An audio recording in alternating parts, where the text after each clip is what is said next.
June 19, 1944. Dawn found the vast Pacific a sheet of gray glass, the horizon a thin, indifferent line.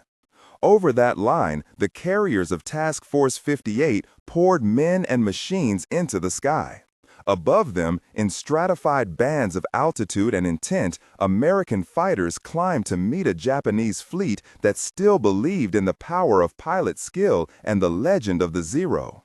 A young lieutenant on the deck of a carrier squinted at the rising sun and thought of the stories that had drifted back across the ocean.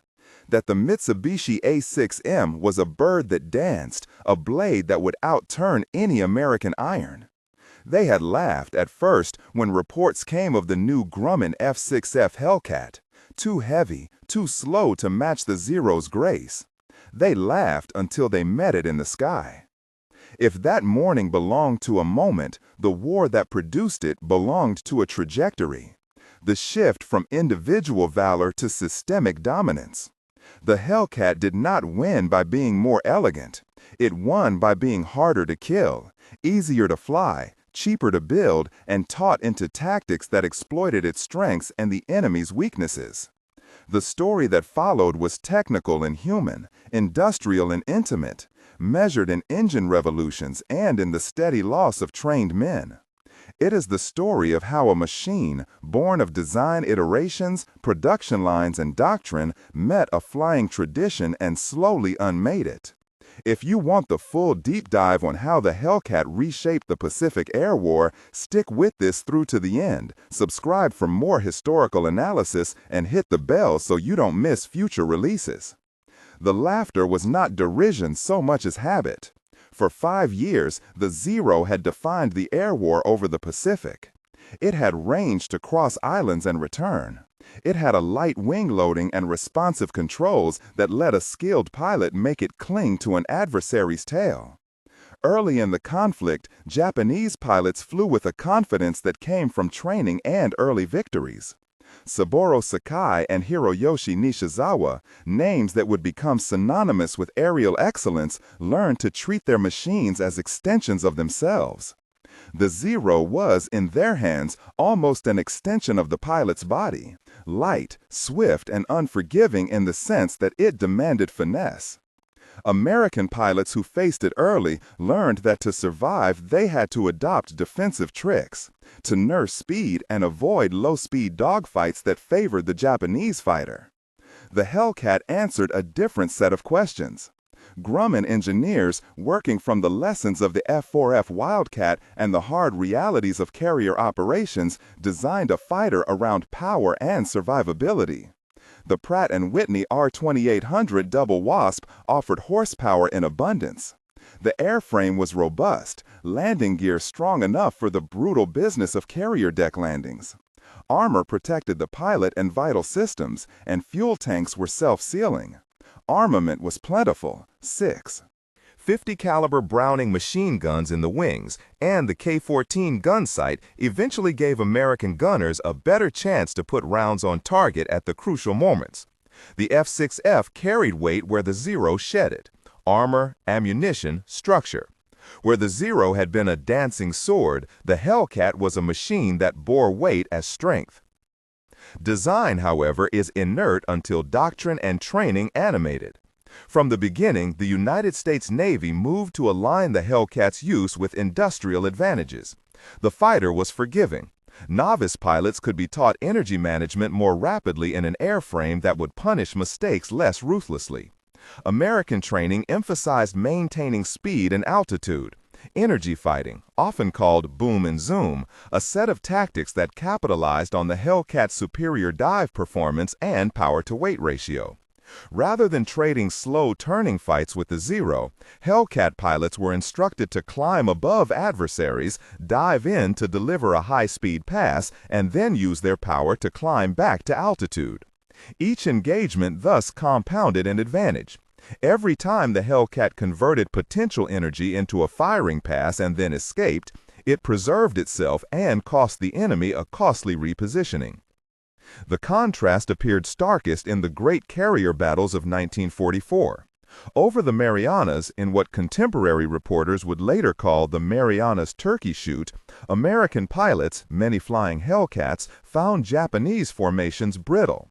Veteran confrontations of pilot-to-pilot skills still occurred, but increasingly the decisive factor was not a single ace's reflexes. It was the accumulation of systemic advantages. Radar-directed pickets vectoried Hellcat squadrons to intercept incoming raids. Combat air patrols were stacked at multiple altitudes. The industrial output of the United States supplied a continuous rotation of aircraft and replacement pilots. Japanese doctrine and production could not keep pace.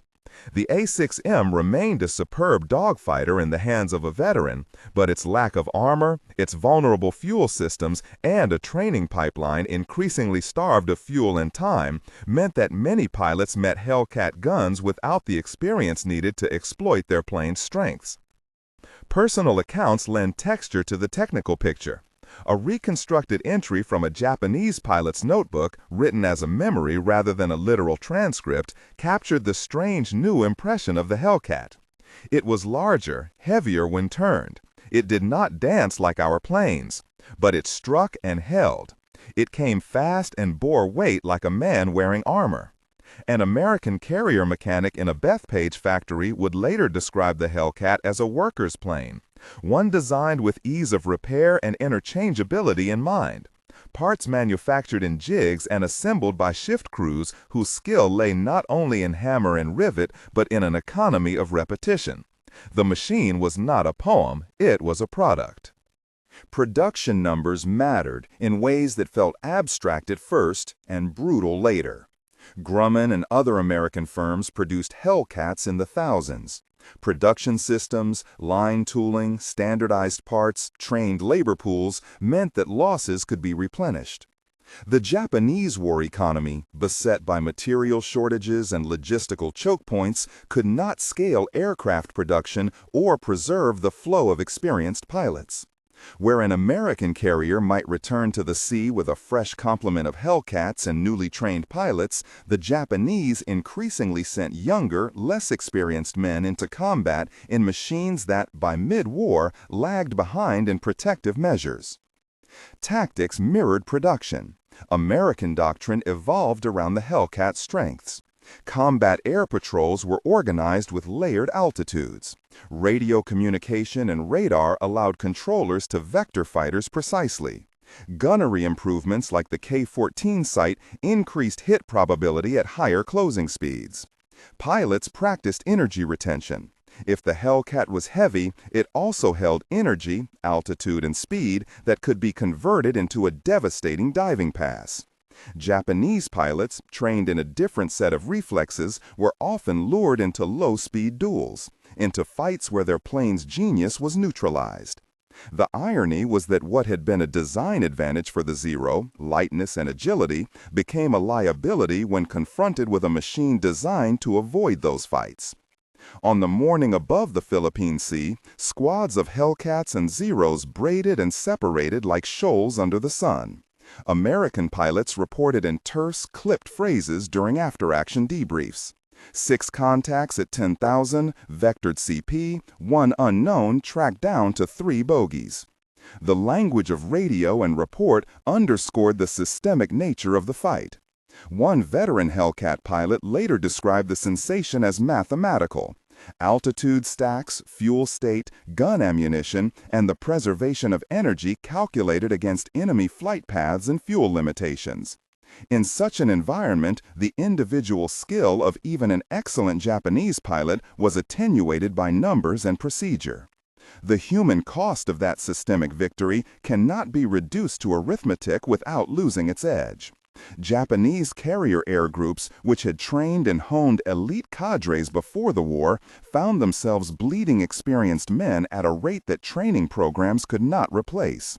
New pilots were hurried through abbreviated courses, often with fewer flight hours and less carrier deck practice. The cultural ethos that produced daring tactics, often rooted in a warrior code, began to shift under pressure. That shift culminated in forms of desperation that carried terrible weight, the kamikaze campaigns of 1944-45. Presented as a tactical option by a shrinking command, they were also a symptom, a human and tragic response to a collapsing system. Kamikaze attacks struck with lethal efficiency against shipping, but they did not reverse the broader decline in Japan's ability to regenerate competent air power. At sea and in shipyards, the technical debates were continuous. Engineers and tacticians discussed wing loading, how much aircraft weight was borne by wing area, and how it affected maneuverability and stall speed.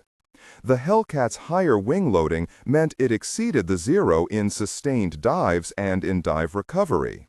In practical terms, Hellcat pilots could dive away from a turning fight, regain altitude, and re-engage on their terms. Power-to-weight ratios mattered too. The double Wasp engine delivered acceleration that the Zero's earlier models struggled to equal with the weight advantage they otherwise enjoyed. The American focus on power and protection was a deliberate trade. Sacrifice a degree of nimbleness for survivability and steady combat effectiveness. Those theoretical parameters found their test in concrete engagements. Marcus Island and Wake presented early encounters where Hellcats began to reveal their practical advantages. At Wake, American pilots who flew Wildcats and early Hellcats learned to use dive speed and armor to survive hits that would have crippled lighter planes. Over the Marianas, the numbers told a clearer story. Japanese strike formations, once confident, arrived piecemeal into coordinated American air defense. Radar pickets and combat air patrols put Hellcats into positions where the Japanese fighters could not mass their advantage. Personal stories did not vanish among the analysis. Lieutenant Commander Saburo Sakai, who had earned renown in earlier years, found the war's shape changing beneath him. He had learned the Zero's virtues intimately. The plane was an extension of his skill. Yet even for aces like him, the relentless pressure of attrition and the increasing presence of better protected, better armed aircraft altered the calculus of survival. Not every loss was dramatic. Many were incremental. An experienced wingman lost during a transit. A squadron fractured by replacements. The day-to-day erosion of institutional knowledge. The image of a samurai with a sword confronting an industrial machine was not a claim that pilots were reduced to cogs, far from it, but a recognition that the wider systems backing each side had become decisive. Mechanics and factory workers on both sides felt these shifts in practical terms. In American plants, interchangeable parts and better tooling meant that a damaged control surface could be swapped and flown within hours. An armored cockpit panel shielded a pilot who might otherwise be lost. In Japan, the attrition of trained machinists and the disruption of supply lines undermined such agility. Where a Hellcat could be grounded and repaired, sometimes returned to flight within a day, Japanese planes were more likely to remain on the ground awaiting scarce parts. These logistical differences compounded the air combat results. The tactical and strategic became indistinguishable. In the sky, the so-called Hellcat psychosis emerged in accounts from both sides. A whispered recognition that facing a Hellcat changed the reflexes of Japanese pilots. Some described a momentary paralysis when they realized they had lost the energy advantage. The phrase captured an emotional and psychological dimension. Fear, inevitability, the sense that the fight had tipped beyond individual control. Such language must be handled with care. It is not a clinical diagnosis, but a human response to the gradual realization of disadvantage. It speaks to the erosion of confidence, the shortening of training time, and the cumulative shock of watching one's squadrons fail to return. Yet the narrative contained acts of courage and skill that refused to be reduced to systems. A young pilot, improvised into the line at an airfield on Leyte, executed a turning engagement that surprised a Hellcat and lived to tell it in terse after-action scribbles. An American squadron leader made an audacious climb and dive that split a Japanese formation and saved carriers from a damaging attack. These moments of individual valor remained vivid, but they increasingly occurred within a frame rigged against the Japanese Air Service's long-term survival. As 1944 bled into 1945, the geometry of the conflict tightened. Okinawa became a crucible where kamikaze tactics and desperate sorties met a mounting, relentless Allied air and naval presence. Hellcats flew escort, intercept, and ground attack roles. Their ruggedness allowed them to operate from forward fields subject to mortar and typhoon. Their armor saved lives even when ground fire was accurate. The cost, human, material, psychological, was vast on both sides. Thousands of aircrew were lost, ships bore scars from suicide strikes. Pilots on both sides returned from missions hollowed by exhaustion and grief. Post-battle analyses distilled a thesis. The Hellcat was not merely a better plane. It was a node in a system that included training, doctrine, radar control, logistics, and industrial production. When those elements aligned, they produced victories that individual skill could no longer reliably counter. The Japanese fighter, remarkably effective early in the war, had been designed for a different conflict, one in which range and maneuverability mattered under conditions of parity. When the war shifted toward attrition against a foe with superior industrial capacity, the A6M's virtues found themselves outmatched by an accumulation of practical advantages favoring the United States. Engineers after the war would examine the Hellcat and marvel at its pragmatic design.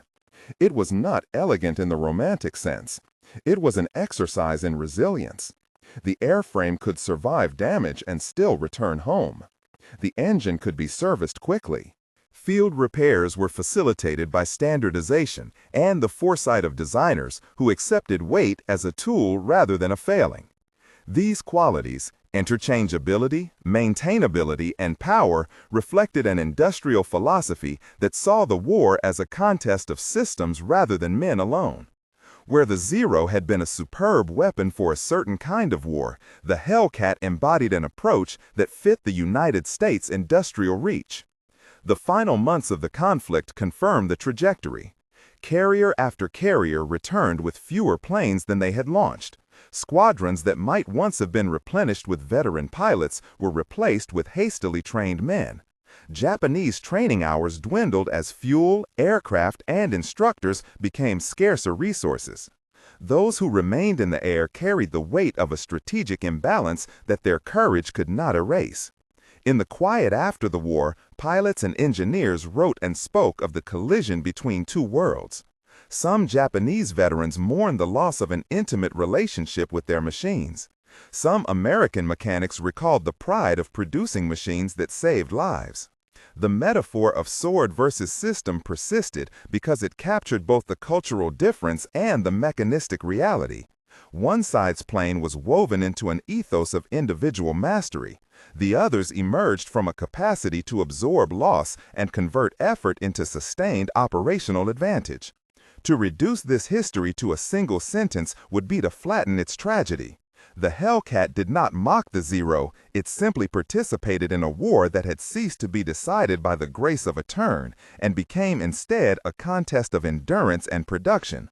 The pilots on both sides faced an unexpected reality. Machines, doctrine, and industry had become actors as decisive as any individual. The laughter at the Hellcat's weight and apparent clumsiness was understandable. It was human to measure a new opponent by the standards of what one already knew. It was also a misreading. The Hellcat's weight was not a flaw, but a design choice that would prove, across hundreds of engagements, decisive. The cost remained, inexorably, human. Kamikaze missions, the thinning of veteran cadres, the steady attrition of flight experience, these were not mere statistics, but losses of lives and potential. The war's conclusion did not efface those losses. It forced historians and engineers alike to reckon with the ways institutions shape outcomes. In the end, the Hellcat symbolized a broader shift. An industrial nation's capacity to integrate engineering, training, and logistics overtook a culture that, for a time, had made individual skill the centerpiece of combat effectiveness. When the guns finally fell silent, the carriers returned to harbors ringed with the detritus of war. On decks and in hangars, pilots ran fingers over airframes that bore scars and paint. A veteran who had once laughed at the Hellcat's heft might now stand and run a hand along its wing and understand, without rhetoric, the calculus that had determined so many fates.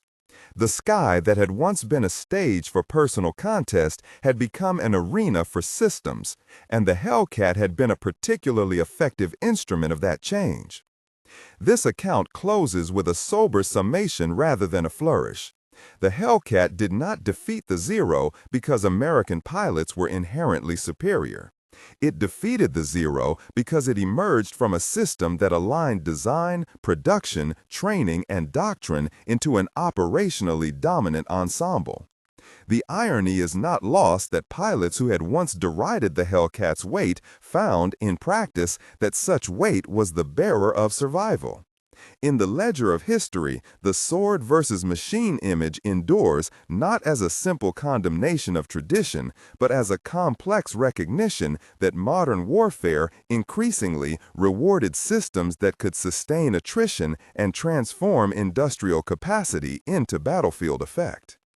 If this analysis helped deepen your understanding of the Pacific Air War and the interplay between technology and tactics, consider subscribing for more deep dives.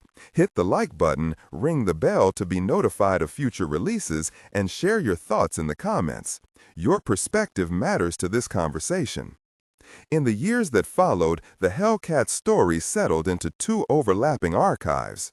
One of metal and rivets in museums and private collections, another of memory and testimony in the words of those who had flown or maintained her. The machines themselves, scarred, patched, repainted for display, became touchstones. Men who had once measured worth by gunnery scores or the whisper of a perfect turn now found themselves measuring the past by a hand sliding along a worn paint edge, by the ghostly echo of the Pratt & Whitney's radio thrum. Those small gestures, finger tracing a rivet, a closed fist against a cockpit rim, were not only acts of nostalgia. They were attempts to reconcile a survival-oriented design with the ruin that had made survival necessary. Technically, the Hellcat left a clear footprint on post-war carrier aviation. Designers and naval strategists studied her forgiveness, the way a wide undercarriage tolerated deck handling mistakes, the manner in which heavy airframe structure absorbed damage that would have shredded lighter fighters, the practicality of systems that could be repaired on a carrier with limited tools and manpower. The calculus of combat had shifted from maneuvers optimized for dogfighting to metrics of sortie generation, turnaround time, and maintainability under stress. Aircraft that could be kept flying, often by young, inexperienced crews, were worth more than those that demanded virtuoso handling from scarce veterans. This was not vanity, it was survival. Carrier air groups reorganized their training cycles, emphasizing instrument flying, deck handling under fatigue, and a systematic approach to damage control. The logistics tail, spare parts, standardized components, workshop procedures, was elevated in strategic planning. The Hellcat, in that sense, was more than an aircraft. It was a case study in how to make warfighting resilient to the unavoidable attrition of conflict. Across the Pacific, the aftermath was quieter and more introspective. Japanese veterans who had once celebrated aerial mastery wrote memoirs and letters that read like elegies. They described the intimacy of long hours at the sticks, the way a pilot learned the microtones of his machine, how a certain vibration foretold a carburetor issue, how a subtle looseness in the stick suggested an impending control failure. For many, the Zero remained an object of love as much as loss. To speak ill of it felt like speaking ill of a comrade. Yet, even among those who cherished it, there were admissions of hard truths. In interviews decades later, some acknowledged that Japanese industry had been unable to replace the resource losses that followed carrier sinkings and blockades. The fighters they flew were often the best that skilled hands could produce under worsening conditions. But no amount of finesse could substitute for the engines no longer shipped, the training hours no longer afforded. Veteran reunions and air shows became unlikely sites of reconciliation. On tarmacs in the United States and in Japan, former adversaries exchanged glances across polished canopies, sometimes words, sometimes fluent, with an awkward mix of respect and sorrow. Instances of former pilots embracing were not theatrical reconciliations staged for cameras. They were private attempts to name the enormity of what had been seen and done. In museums, placards told statistics, but the men and women who wandered those exhibits often read the spaces between lumbers, the faces in photographs, the letters home pinned in glass cases, the faded maps annotated with sorties flown. The Hellcat's variants also testify to adaptability. Night fighter conversions fitted radar and additional equipment, transforming a daylight workhorse into a nocturnal guardian. Trainer versions taught new wings how to manage the basic demands of carrier ops. The F6F's capacity to be modified without catastrophic performance loss reinforced the value of a robust baseline design, one that could accept the weight of added capabilities and still return a pilot to a carrier deck. There were quieter, less official legacies too. Post-war civilian uses of surplus aircraft, barnstorming, air racing, the occasional agricultural conversion kept some Hellcats aloft beyond their martial purpose. In barns and backlots, mechanics who had learned their trade amid blackout curtains and carrier hangars found employment restoring engines, fabricating missing parts, and coaxing fragile systems back to life. The sound of a Hellcat at full power became an oral archive, a living memory that could, for a few minutes at an air show, transport listeners back to an ocean of steel under a slate sky. Yet, memory is selective. The triumphs of industrial logistics should not obscure the human calculus that made them necessary. The Hellcat's successes were bought with lives, those of American pilots who never saw post-war peace, of Japanese airmen whose names scarcely appear in histories, and of the ground crews who worked under fire to launch and recover sorties. Those who preserved the machines often felt a duty to present them honestly, not as trophies of technological inevitability, but as reminders of cost. Historians continue to debate the finer points. Some argue that the Hellcat's dominance was as much doctrinal as mechanical. Centralized control of air operations, improved radar-directed interception techniques, and a maturing carrier air group concept amplified the aircraft's advantages. Others insist that the plane itself, its power-to-weight characteristics, armor, fuel system, and armament created tangible margins of survivability. The most persuasive accounts treat both as inseparable, design and doctrine interlocking in ways that only became apparent when tested at scale. The aircraft's presence in cultural memory also evolved. In wartime propaganda and post-war cinema, fighters were often cast as extensions of national character, light, nimble fighters representing an idealized warrior ethos, heavier, sturdier planes embodying the industrial might that could overwhelm.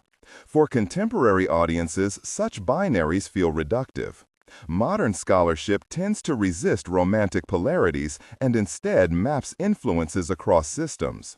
How industrial policy shapes training pipelines, how spare part logistics dictate sortie rates, how manufacturing tolerances determine repair times on pitch and carrier decks. More than 60 years on, conservators labor to keep airframes airworthy, crafting new parts where none remain, reproducing pigments for wartime paint schemes, and documenting oral histories before memories fade entirely. Their work is both technical and ethical. There is a responsibility to tell the machine's stories in full, to honor artistry and sacrifice without eliding the darker totals of conflict. And for individuals, the Hellcat remains an axis around which personal reckoning takes place. A mechanic who had once cursed its bulk might, in later years, describe the moment he watched two wounded Hellcats limp back to a carrier in a rain-smeared dawn and realize the arithmetic of their design. Armor and redundancy paid for more than metal. They paid for lives that could return. A Japanese pilot, long retired and living inland, would keep a small carved model of a Zero on his shelf. A gesture not of triumph, but of remembering the hands that shaped history on both sides. These private relics complicate public narratives and remind us that history is aggregated from singular experiences. If there is an enduring lesson, it is a caution against oversimplification. The Hellcat did not, through sheer mass, negate valor or render skill irrelevant. Pilots still needed to see, to decide, to press advantage when it appeared. What changed was the margin within which human decisions mattered. Machines that could be kept aloft under attrition expanded the window for skill to operate. They also altered the tempo and moral calculus of combat. The sea and sky that had been the theater of their making quieted into peacetime commerce, patrols, and training. Carriers were repurposed, airframes retired, and the men who had flown them dispersed into families and industries. Yet on certain mornings, at air shows, on museum tarmacs, in the whispered recollection of veterans, the Hellcat's howl reappears, abrupt and unmistakable, a reminder that technology and tactics, industry and individual courage were braided together in the crucible of war. That braid resists tidy moralizing. It offers instead a space for study and remembrance, for engineers re-examining design priorities, for historians tracing the interplay of supply chains and strategy, for descendants listening to stories that are at once personal and structural.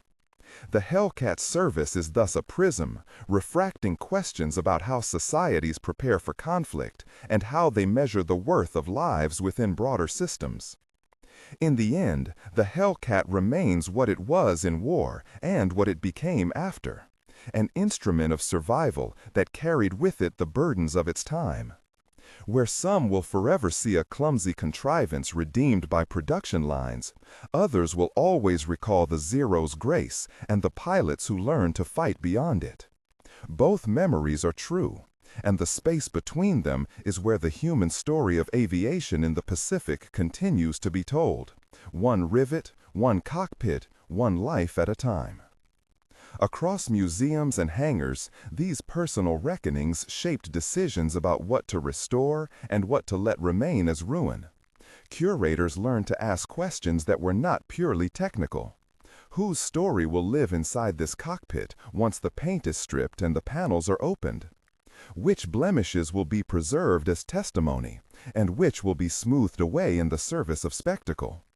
The answers were negotiated among veterans, descendants, engineers, and a new generation of volunteers who treated the work as both craft and confession. At the Naval Air Station Museum on the Sound, Evelyn Price kept a tidy bench where she made reproductions of parts that no longer existed. A clipped bracket for a flap actuator, a minute spacer for a pedal assembly, a baffled tin fitting that routed oil through the cowling. She had learned metallurgy from a retired machinist and data-mined maintenance manuals that remained stubbornly inconsistent. Sometimes the best clue came from an old photograph, a rivet pattern frozen in grainy black and white. She would trace the image, hold a sheet of aluminum up to the light, and imagine the man who had hammered those rivets in the dark of a carrier hangar while alarms droned and the deck shuddered beneath his feet. Evelyn's pieces were never mere replicas. They were acts of translation, a craft of making the absent present so that the machine might move again and carry its stories forward. Once, as she annealed a strip of steel, a visitor paused and asked whether she saw the work as honoring the past or celebrating machines designed to kill. Evelyn did not flinch. "Both," she said. "You can honor skill and still understand the sorrow it enabled. We keep the metal because it teaches. We keep the scars because they refuse to let us forget." Her bench was also a meeting place. Veterans came to check parts, to argue tolerances, to recite procedures with the blunt authority of those who had learned under pressure. Some were terse, hands that had become expert at a particular gesture, but in the workshop they softened, sharing the odd anecdote of a flight that had gone wrong and been saved by improvisation. The work of restoration, then, became a kind of liturgy, hands reading the past from worn threads of experience, voices filling in gaps left by manuals. On a humid June morning, a reunion brought many of these threads together, An air show had been organized to commemorate the carrier groups of the Pacific, and among the participants were a few surviving Hellcat pilots, several mechanics, museum staff, and a delegation from a museum in Kyushu bearing a small carved Zero model in a lacquered box. The Japanese guest, whose name was Saito, had traveled to honor colleagues on both sides. He had met a Hellcat pilot once at a veterans exchange 10 years earlier. This time he came with a relative sketchbook, pages of crude charcoal drawings of planes he had seen from paddy fields as a boy. He had never returned to flight, but had kept that carved Zero as if it were a rosary, an object of remembrance neither triumphant nor shameful. The reunion was not stage-managed reconciliation. Conversations began awkwardly around coffee thermoses and moved, haltingly, toward questions of family and the smallness of the past against the magnitude of the past. A mechanic named Frank, who had once cursed the Hellcat for its weight and stubborn access panels, stood beside Saito and traced with a finger the curve of the small wooden Zero. Frank's hands trembled slightly. He had been an engineer who'd learned to forgive machines for the harm they had enabled by focusing on saving men. "My brother," he said, voice low, "came back. Barely. He said the machine let him come back."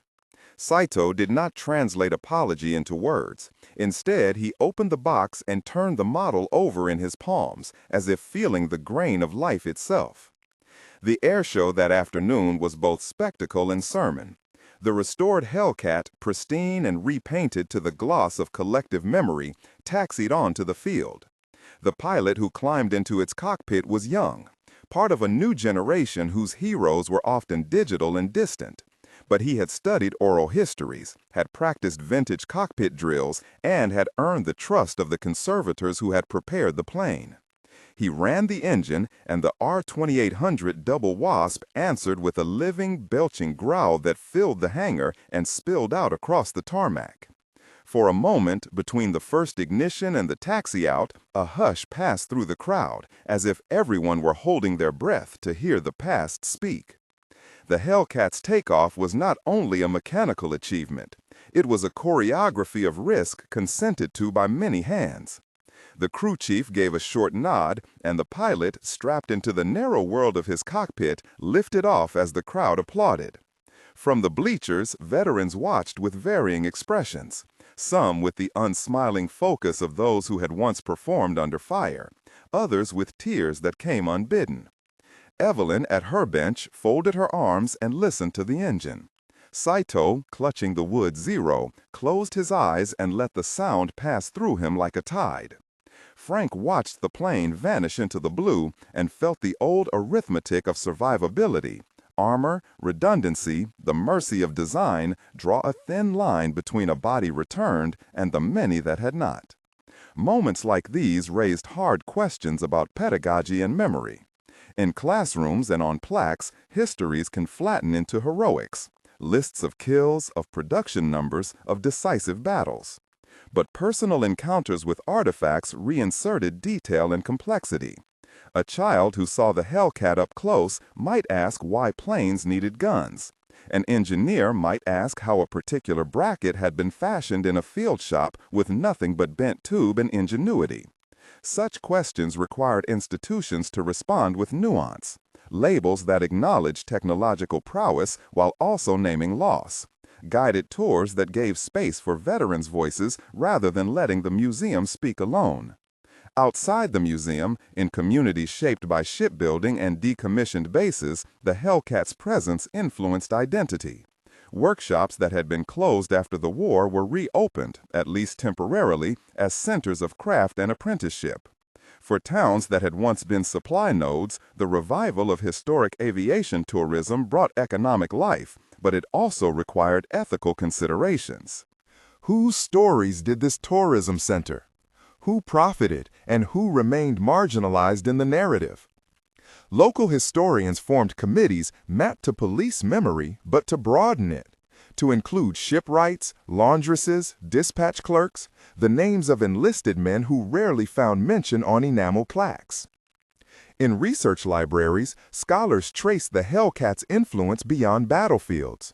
The aircraft's emphasis on robustness and maintainability informs civilian aircraft design, emergency response vehicles, and even ideas about redundancy in engineering curricula. The R-2800, studied in engineering theses, became less an artifact of combat than a case study in systems thinking. How choices about tolerances and access panels cascade into maintenance cycles, sortie readiness, and logistic footprints. Military historians, ever wary of teleology, reminded readers that such transfers were neither inevitable nor uniformly benevolent. Technologies bear the imprint of their uses, and the ethical task of engineers is to reckon with that imprint. As the sun slanted low over the showgrounds, the planes returned one by one. The Hellcat landed with a disciplined thump that was almost affectionate, metal meeting metal like an old handshake. The pilot taxied in, climbed down, and was swarmed by children and older men wanting to peer into the cockpit to touch the control stick that had once been gripped by others in a very different sky. The conservators let them, with rules: no stepping on the wing, no leaning on the canopy, hands washed. They explained that this object taught because it was touched. It was not sealed behind glass for the same reason it was repaired and flown: to bridge the generational gap between knowledge and feeling. That evening, after the crowd dispersed and the lights were dimmed, Evelyn sat on a milk crate beside the Hellcat and tallied the day in her head. The plane had flown well. No failures had arisen that could not be traced to expected wear. She thought of the brackets she had made that morning, of the rivets she and Frank had set together in the hangar under the muttered counsel of a pilot who still spoke like a man issuing orders. She thought of Saito and the carved zero and the terrible, beautiful fact that two countries could now hold their tragedies in a small, shared silence. Her work would continue tomorrow. Oil lines to check, paint to touch, a report to write about an exhibit label that would do more than commemorate. It would, she hoped, ask questions. Above the hangar, the sky was clear and deep. The Hellcat silhouette, parked under a floodlight, cast a long shadow across the tarmac, a dark, honest shape that refused to be simplified. Machines are legible objects, and yet they become repositories for human complexity. In the days that would follow, papers would be written, new parts forged, and veterans would continue to tell their stories in classrooms and on benches. Memory would be argued over and rearranged, as memory always is. For now, as night cooled the ground and the hum of generators settled, those who had gathered dispersed with pockets of conversation, fragments of confession, of laughter, of grief. The Hellcat sat as if listening, its metal skin warm from the day, its seams patched by hands that had sought to preserve without varnishing the truth. In that quiet, the machine seemed less an artifact and more a mirror, reflecting back to each person the choices they must make about how to remember, how to teach, and how to carry forward the knowledge that some inventions are made for peril and some for rescue, and sometimes, like the Hellcat, for both.